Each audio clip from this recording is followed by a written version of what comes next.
and the religion of truth, or Islam, that he may make it superior to every other religion, exalting it over them. While Muhammad was wrong, he saw Judeo-Christianity as a competitive religion, and his had to be better, to be exalted over every other religion. This mirrors the true meaning of Allahu Akbar. But how can that be, if Islam is supposed to be a confirmation of the Torah and Gospels, as Allah has so often claimed? Or is this really the serpent's way of competing with Yahweh? The verse continues to protest. Allah is a sufficient witness. Muhammad is the prophet of Allah. Those who are with him are severe with infidel unbelievers, merciful amongst themselves. You will see them bow and prostrate themselves, seeking Allah's acceptance. On their foreheads are marks, the traces of their prostration. Rub their faces in it, will you? It's so Muhammad to gloat about how he damned so many, forcing them to bow to the devil. And while that's unforgivable, how can a religion that claims its hallmark is tolerance say, be severe with unbelievers? And I'm afraid there is something far more sinister lurking here. Satan removed his veil when he said that his mark would be on their foreheads, and that his followers would be known by their prostrations. Speaking of how Satan will use Islam in the last days, John wrote this in the 13th chapter of Revelation.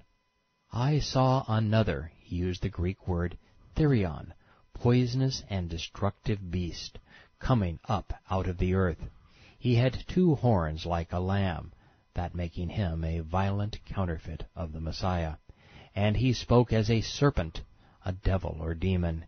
He exercised power and caused mankind to prostrate, kissing like a dog, themselves to the first poisonous beast, as protos, which in Greek means the greatest or greater, as in Allahu Akbar, those whose death stroke was adored, perhaps like jihad killers are adored martyrs in Islam. He makes fire come from the sky in the presence of men, and he, plano in Greek, deceives, leading astray, seducing mankind by the means of the signs which he had power to do, in this case control weather, saying to the people that they should build a statue to him, showing that he had survived the stroke of the sword. The poisonous and destructive beast made the idol come to life, and it said that whoever did not prostrate themselves to the image of the beast should be slain.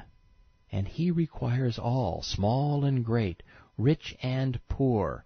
Then the Greek word is eleutheros, which means exempt from obligation, i.e. non-Muslims, and doulos, those who are submissive, i.e. Muslims, as Islam means submission, to receive a scratch or etching, a mark of servitude, on their right hand, something that is specifically addressed in Quran 56:8, or on their forehead, addressed in Quran 48:28.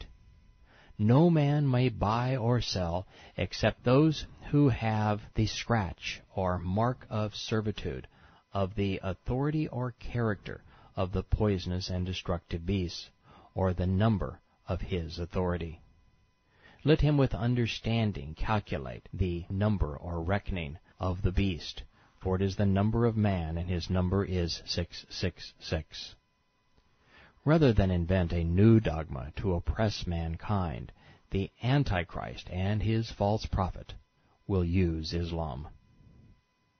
While the last Quran verse spoke of the marks on their foreheads, the traces of their prostration, Muslims were also known by their right hand. Bukhari, Allah's apostle said, all who are called to account on the day of doom will be ruined. Aisha said, O Allah's apostle, hasn't Allah said, for him who will be given his record in his right hand, he shall surely receive an easy reckoning? This became Quran 84:7. The apostle said, that verse means only the presentation of accounts, but anybody whose account is questioned will be punished. A reckoning is an accounting, so Aisha was right. Muhammad had contradicted Allah and confirmed John's prophecy. Ever desirous of being adopted as a real prophet, our counterfeit proclaimer ended the 28th verse of the 48th surah by errantly suggesting that the marks and prostrations are godly identifiers in the Bible. This likeness is in the Torah, or Torah, and their similitude in the Injil, or Gospel. Yes, the Scripture alludes to prostrations and marks, but they are satanic references, not godly. Just as the Messiah's love your enemy is the antithesis of be severe with unbelievers. And the distinction is important. Since the Gospels say one thing and the Quran says another, they couldn't have been inspired by the same Spirit. Loving and afflicting are opposite paths. They cannot both lead to paradise. One path leads in an entirely different direction.